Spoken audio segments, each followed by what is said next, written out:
Hey everyone, welcome to day 2 of the Balanced Mindset Makeover Challenge. Today we're diving into 3 subconscious mindsets that are causing you to feel unbalanced in the first place. So when it comes to our relationship between work and life, I believe there are 3 subconscious mindsets that we allow to dictate our actions in such a way that it leaves us unbalanced. I want to take a close look at those 3 things and see if any of them resonate with you. So the first unbalanced mindset is guilt. And not just any guilt, but the catch-22 kind. The guilt of feeling like you're constantly disappointing clients because you don't give them enough attention fast enough. But if you're working constantly, then you're ignoring your family and not giving them enough attention. And this feeling of guilt begins to dictate your actions. You give your all to your family and to your clients by doing all the things and working all the time. But what happens is, rather than giving your best to your clients and your family and yourself, you're too frazzled and too stressed and too exhausted to really show up. And you feel that. So what happens? More guilt. Remember that phrase I said yesterday about creating balance? When I create balance, I'm allowing space for the best version of myself to show up in all areas of life. What this means is carrying guilt for not feeling like you're showing up enough causes you to act in ways that keeps you unbalanced. And then you continue to feel guilt because you're not balanced and you're not showing up. It's a vicious cycle and it's time to stop. So instead, you need boundaries. And we're going to talk more about how to create boundaries tomorrow. But in the meantime, here's a mantra I wrote for you to release guilt. I feel no guilt about the boundaries I set because I know I make the right choices for myself, my family, and my business. When you've created boundaries, compartmentalizing work and home and self in such a way that everything feels balanced, you are allowing yourself space to show up as the best version of you, and there should be no guilt about being the best version of yourself. So, the second unbalanced mindset is fear.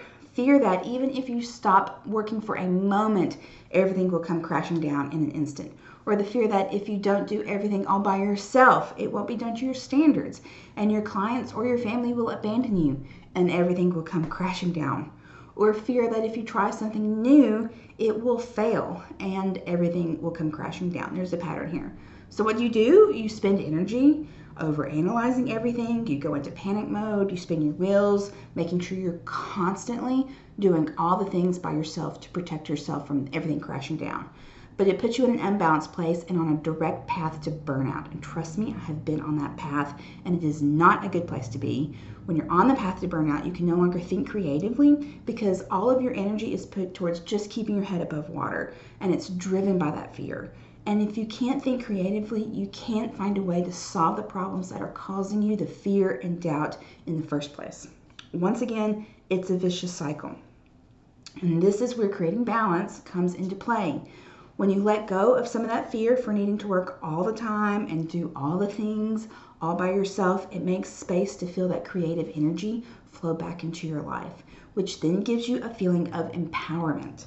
Suddenly, you can start to see many ways you creative problem solve all the things that are causing your fear. For example, letting go of control of your editing and allowing it to be outsourced, or setting and maintaining office hours, knowing your clients won't abandon you because you've set expectations. Speaking of expectations, this is something that I really want to dive super deep into in my online course because I think it's a key in a lot of areas of business. But for now, here's a mantra that I've written to help you release fear. I am not afraid to release control, take action, and experience risk for the sake of my well-being.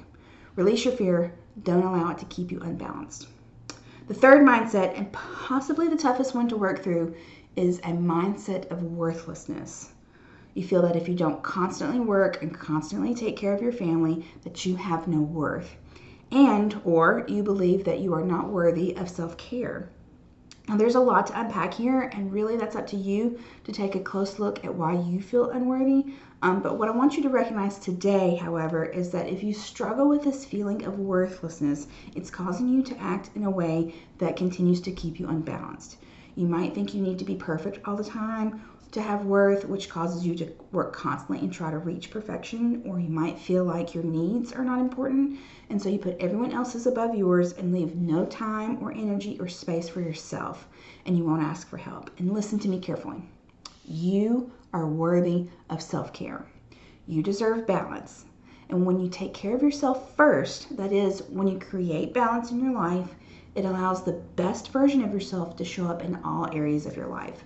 Basically, you can't pour from an empty cup. So stop the mindset that you're not worthy enough to fill up your own cup, because you are. Here is a mantra that I wrote to help you release worthlessness.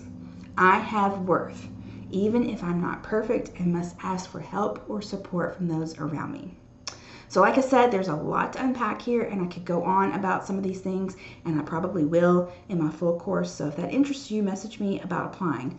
But for now, your homework is to print out today's worksheet.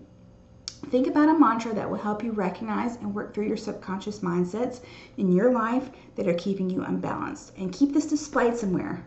Also, don't forget to post. I know this one is pretty personal, so I've included some graphics in the Facebook group that you can screenshot and post to your stories if you don't want to share your mantra or any of this stuff right now. So, hope that was helpful. If you have any questions or had any aha moments, I'd love to hear about it. And that's it for today. We'll see you tomorrow.